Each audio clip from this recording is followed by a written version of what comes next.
Bonjour et bienvenue, voici notre tour d'horizon économique, géopolitique, énergétique et boursier. Nous sommes le mardi 13 janvier et pour comprendre comment tourne la planète finance, c'est sur l'inforruptible et nulle part ailleurs. Et la chronique du jour, je vais l'intituler Trump veut nous mettre le feu au Groenland et à l'OTAN par la même occasion. Trump vient officiellement de déposer un projet de loi à ratifier par le Congrès qui lui conférerait l'autorité pour mettre en œuvre tous les moyens nécessaires pour s'emparer du Groenland. Alors s'en emparer, si possible, de façon légale ou négociée, mais n'oubliez pas ces paroles de Trump, le Groenland, je le veux, et si le Danemark ne veut pas négocier en douceur, on va la jouer à la dure. Ah, ça, c'est du Trump. Bon, si les États-Unis envoyaient des troupes sur le sol groenlandais, ça ne serait pas une première, puisque dans les années 50-60, on a compté pas moins de 12 bases américaines au Groenland. C'était en pleine guerre froide. Aujourd'hui, il en reste une, un petit peu au-delà du cercle arctique, et il y a beaucoup moins de monde qu'à l'époque. Oui, mais les Européens ont prévenu, si les États-Unis envoyaient des troupes américaines, ça serait la fin de l'OTAN. Comme disait Jafar dans Le Roi Lion, précisément. Est-ce que ce n'est pas cela que Trump cherche au fond, c'est-à-dire un prétexte pour mettre fin à l'OTAN sous sa forme post-Seconde Guerre mondiale?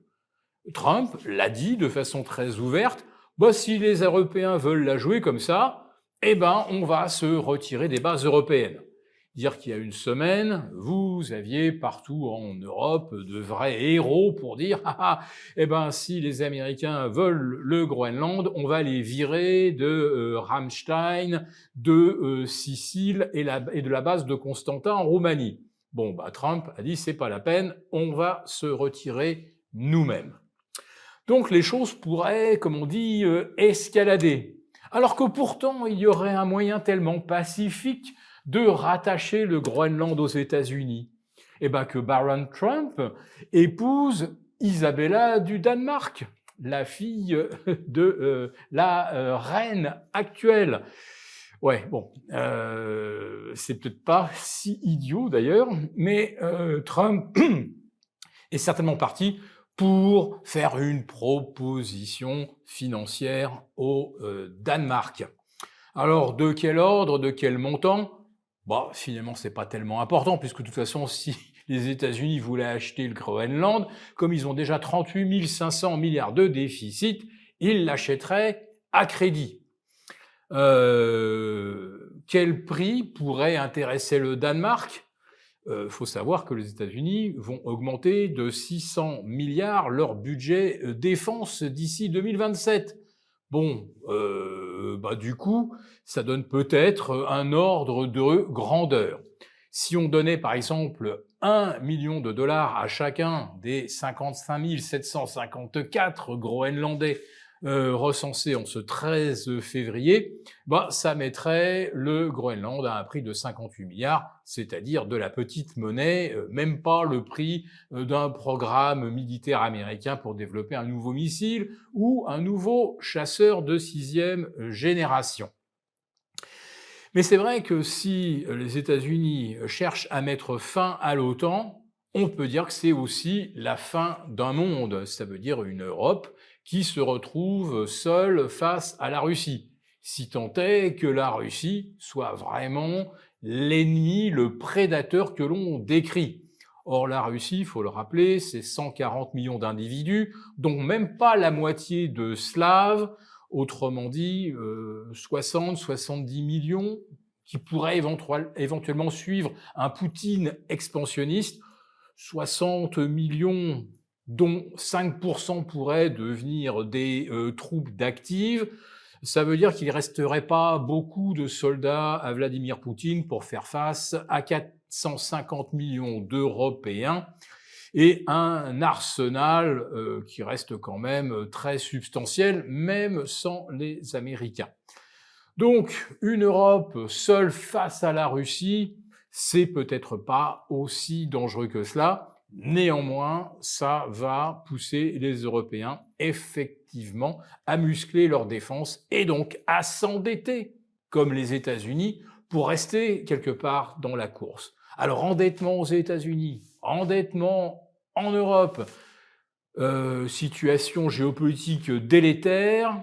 Ne cherchez pas ailleurs pourquoi l'argent vient d'atteindre les 88 $ l'once. Nous avions un objectif de 86 et demi, on y est, on est même au-delà.